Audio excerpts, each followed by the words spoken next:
Hi friends, part को आगे continue करते हैं।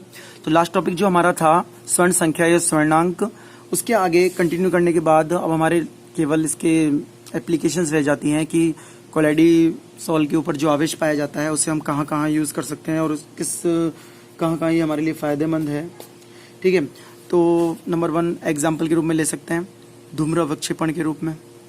अभी हमने तुम्हें लास्ट टॉपिक में बताया था कि कोलाइडी कणों पर जो आवेश है वो जो है वो अपने से विपरीत प्रकार के आवेशित कणों को अट्रैक्ट करेगा और अट्रैक्ट करने के कारण उदासीन होकर के स्कंदित हो जाएगा। और इस चीज को हम यूज ले सकते हैं धूम्र अवक्षेपण के रूप में।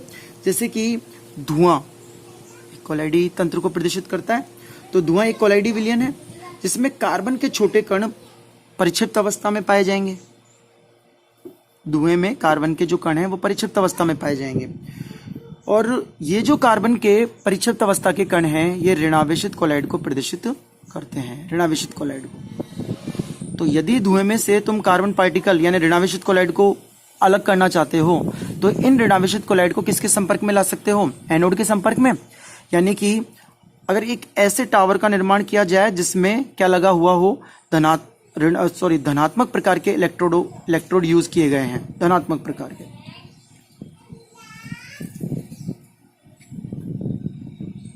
ठीक है, समझने के लिए पढ़ रहे हैं केवल इसे भी।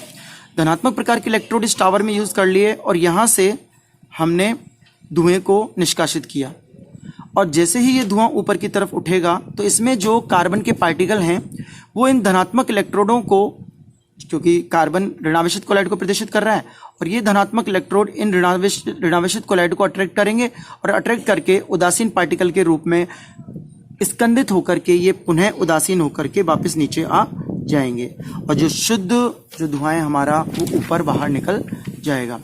तो ये जो विधि यूज करी है, इसके लिए जो उपकरण यूज किया जाता है उसे कॉन्ट्रेल धूम्र अवक्षेपक कहा जाता है। ये मैंने टेम्परेरी डायग्राम बनाया है समझाने के लिए। और ये जो मशीन पूरी यूज की जाती है इसे कॉन्ट्रेल धूम्र अवक्षेपक कहा जाता है। फिर से समझ लेते हैं एक बार इसे। धुएं में जो कार्बन पार्टिकल हैं वो ऋणावेशित कोलाइड हैं। यदि एक टावर में धुएं को नीचे से ऊपर की तरफ प्रवाहित किया जाए तो इस टावर में जो धनात्मक इलेक्ट्रोड यूज किए गए हैं वो इन ऋणावेशित कोलाइड के कणों को अट्रैक्ट करके, तो ये ऋणावेशित कोलाइड जो है अपना चार्ज जैसे डोनेट करके उदासीन हो जाएंगे और उदासीन होकर के पुनः नीचे आकर के बैठ जाएंगे, जिसके कारण शुद्ध धुआं जो है वो बाहर निकल जाएगा, जिसमें कार्बन की जो मात्रा है वो कम पाई जाएगी। और जिस उपकरण का यूज किया जाता है उसे ही कॉन्ट्रेल धूम्र अवक्षेपक कहा जाता है। ठीक है, और कहाँ कहाँ यूज कर सकते हैं? जल का शोधन। ठीक है, तो अशुद्ध जल में मिट्टी के जो कण हैं या बैक्टीरिया हैं वो ऋणावेशित कोलाइड को प्रदर्शित करते हैं। मिट्टी या बैक्टीरिया के जो कण हैं वो ऋणावेशित कोलाइड को प्रदर्शित करते हैं, ऋणावेशित कोलाइड। ठीक है, अब मैंने क्या किया, ये जो अशुद्ध जल है इसमें क्या चीज़ ऐड कर दी? फिटकरी यूज कर दी।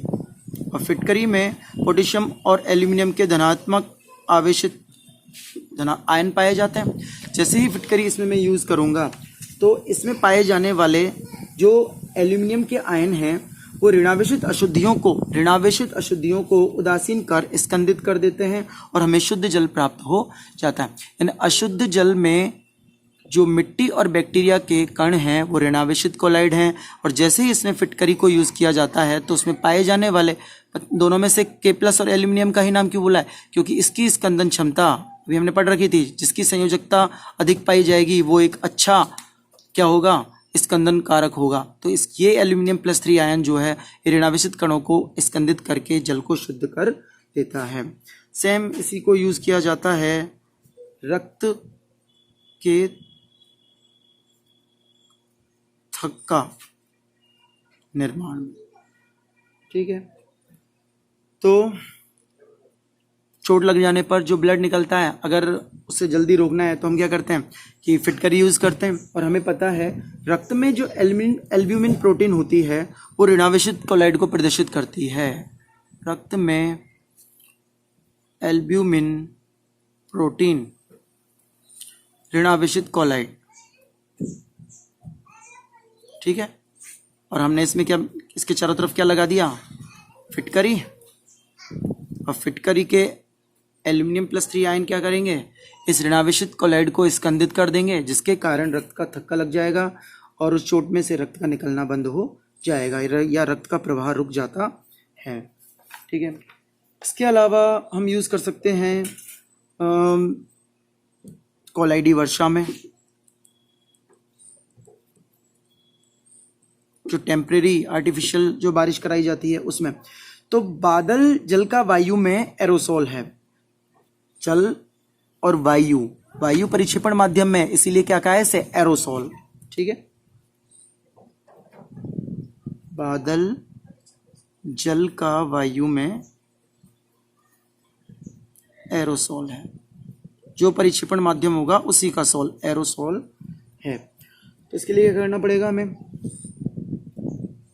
वायुमंडल में विद्युत आवेशित धूल के कण या विपरीत आवेशित सोल का छिड़काव करके कृत्रिम वर्षा की जाती है। जिस प्रकार का कोलाइड सोल होगा उसके विपरीत इलेक्ट्रोलाइट को उसमें डाल करके हम आसानी से क्या कराई जा सकती है, कोलाइडी वर्षा कराई जा सकती है। ठीक है, अगला है डेल्टा निर्माण में। डेल्टा मतलब क्या, ठीक है, नदी का जो जल होता है उसमें मिट्टी के कण ऋणावेशित कोलाइड को प्रदर्शित करते हैं। नदी के जल में मिट्टी के कण ऋणावेशित कोलाइड, समझना इसे। अब ये जो नदी का जल है ये बहता हुआ समुद्र के किनारे पर जाकर के डेल्टा का निर्माण करता है। उसका कारण क्या होता है, समुद्र के जल में सॉल्ट ज़्यादा है। सॉल्ट का मतलब Na+ ion, K+ ion, aluminium +3 ion है। जितने भी धनात्मक आवेशित कण जो हैं वो सॉल्ट में पाए जा रहे हैं। तो ये नदी का जल ऋणावेशित कोलाइड के कण यानी मिट्टी के कण जो ऋणावेशित कोलाइड के कण हैं, ये जब समुद्र के धनात्मक कोलाइडी कणों के संपर्क में आता है तो उदासीन होकर के वो सारा के सारे जो मिट्टी के कण हैं वो समुद्र के किनारे पर जाकर एकत्रित हो जाते हैं और इसे ही डेल्टा निर्माण कहा जाता है। फिर से समझते हैं एक बार। तो समुद्री जल के संपर्क में जैसे ही नदियों का जल आता है उसमें उपस्थित विद्युत अपघट्य ऋणावेशित कणों का स्कंदन कर देते हैं और गुरुत्वाकर्षण प्रभाव के कारण एकत्रित होकर के डेल्टा का निर्माण करते हैं। तो इधर की तरफ लिख लेते हैं हम, समुद्र के धनात्मक आवेशित कण क्या करेंगे, इनका स्कंदन, और यही स्कंदन किसका निर्माण करेगा, डेल्टा का निर्माण। ठीक है, आगे काफी सारी एप्लीकेशंस हैं। आकाश का नीला रंग पहली पार्ट रखा है हमने, प्रकीर्णन का उदाहरण है। वायुमंडल भी कोलाइडी तंत्र है, धूल और जल के कण तैरते रहते हैं। नीले रंग के प्रकाश का प्रकीर्णन इन कणों जितना ज़्यादा प्रकीर्णन धूल मिट्टी के कणों के द्वारा किया जाएगा, जिस रंग की तरंगदैर्घ्य का हमें आकाश उसी रंग का दिखाई देगा, और नीले रंग की तरंगदैर्घ्य सबसे कम होने के कारण इसका प्रकीर्णन सबसे अधिक पाया जाता है, जिसके कारण हमें आकाश नीला दिखाई देता है। ठीक है, वाहित मल का निष्कासन,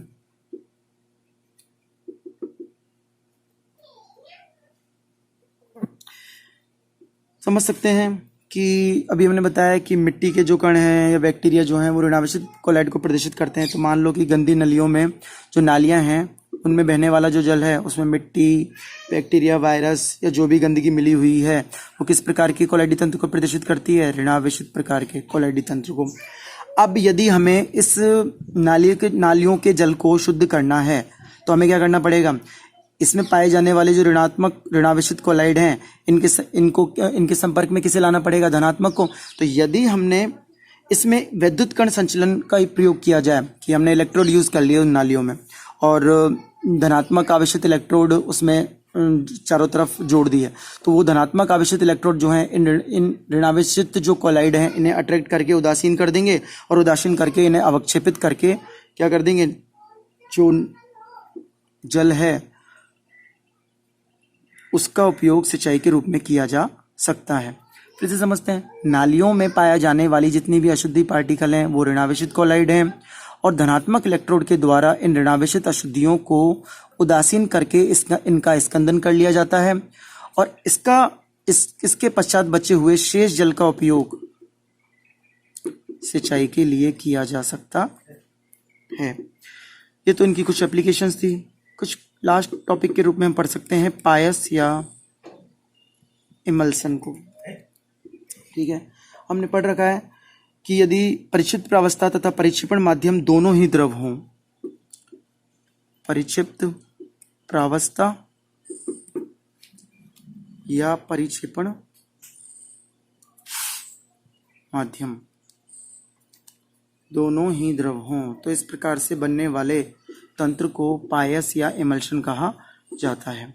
इसकी 2 टाइप्स हो सकती हैं। फर्स्ट है जल का तेल में पायस। ठीक है, मतलब क्या है, जल की छोटी बूंदें परिक्षिप्त प्रावस्था में तथा तेल जो है वो परिक्षेपण माध्यम के रूप में पाया जाए तो इसे कहा जाता है जल का तेल में पायस। तो किसकी मात्रा ज़्यादा है इसमें, हम कह सकते हैं तेल परिक्षेपण माध्यम के रूप में पाया जा रहा है। इसको समझने के लिए हम क्या कर सकते हैं कि एक बड़े से पात्र में तेल को ले लिया, ऑयल को, और उस ऑयल के ऊपर हमने कुछ पानी की वाटर ड्रॉप्स जो हैं वो डाल दी, तो वो वाटर ड्रॉप्स अलग से दिखाई देंगी तेल के ऊपर। तो इस प्रकार का जो कोलाइडी तंत्र बनेगा उसे जल का तेल में पायस कहा जाता है। तो ऑयल परिक्षेपण माध्यम के रूप में यूज हो रहा है और वाटर पार्टिकल जो है उसके ऊपर तैर रहे हैं। तो इसे प्रदर्शित करने का जो तरीका रहेगा वो W/O के रूप में प्रदर्शित किया जाएगा। ये एक तरीके से इंडिकेशन के रूप में लिखा जाता है कि किस प्रकार का पायस है। W/O मतलब कि ऑयल परिक्षेपण माध्यम के रूप में है और वाटर जो है वो परिक्षिप्त प्रावस्था के रूप में पाया जा रहा है। और इसका हमारा उदाहरण क्या हो जाएगा, मक्खन या क्रीम। हमें पता है मक्खन में फैट ज़्यादा है और उसमें पानी की मात्रा कम है, तो मक्खन या क्रीम जो है वो जल के तेल में पायस के उदाहरण को प्रदर्शित करती है। और सेकंड है तेल का जल में पायस। उल्टा हो जाएगा, अब की बार परिक्षेपण माध्यम कौन है, वाटर। एक बड़े से पात्र में पानी ले लिया भरा हुआ है और उसके ऊपर हमने तेल की बूंदें डाल दी, तो इस प्रकार का तंत्र कैसा कहलाएगा, तेल का जल में पायस को प्रदर्शित करता है। और इसमें क्या हो जाएगा उदाहरण, दूध। दूध में देखो ज़्यादा मात्रा किसकी है, वाटर की, और उसमें फैट मटेरियल जो है, ऑयल मटेरियल जो है वो कम पाए जा रहे हैं। तो इस प्रकार का तंत्र किस प्रकार का हो जाएगा, तेल का जल में पायस। उदाहरण हो जाएगा दूध। और इसे प्रदर्शित करने का तरीका हो जाएगा O/W, ऑयल बटा वाटर। ठीक है, और ये कंप्लीट है हमारा पायस या इमल्शन। ठीक है बच्चों, ये कंप्लीट होता है हमारा सरफेस केमिस्ट्री का कंप्लीट चैप्टर। आगे नया चैप्टर लेकर के आएंगे, तब तक के लिए धन्यवाद।